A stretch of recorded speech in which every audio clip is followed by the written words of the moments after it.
ধরো আজকে যেটা বানাবো সেটা হচ্ছে কুমড়ো ভর্তা।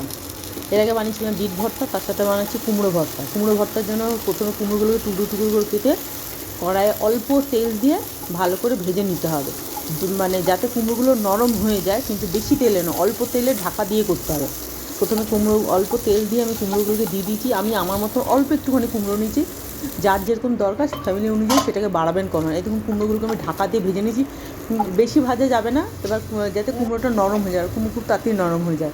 এবার কুমড়োটাকে বাটিতে তুলে সেটাকে একটুখানি হাত দিয়ে ম্যাশ করে নিয়েছি। এবার ওর মধ্যে দিলাম হচ্ছে নুন, ওর মধ্যে দিলাম হচ্ছে কাঁচা সর্ষের তেল, সঙ্গে দিলাম হচ্ছে পেঁয়াজ কুচি, কাঁচা লঙ্কা কুচি। এটাকে ভালো করে মেখে নিতে হবে। তৈরি হয়ে গেল আমাদের কুমড়ো ভর্তা। তো এটা গরম ভাতের সাথে কুমড়ো ভর্তা, বিট ভর্তা, যে কোনো ভর্তা জাস্ট জমে যায় খেতে। সত্যি বলছি খুব ভালো হয়েছিল। বাড়িতে আপনারা একবার ট্রাই করতে পারেন, অবশ্যই ট্রাই করতে পারেন, দেখবেন আপনাদেরও ভালো হবে। তৈরি হয়ে গেছে আমার কুমড়ো ভর্তা। আসবো নতুন এক অন্য কোনো ভিডিও নিয়ে। ধন্যবাদ, টাটা।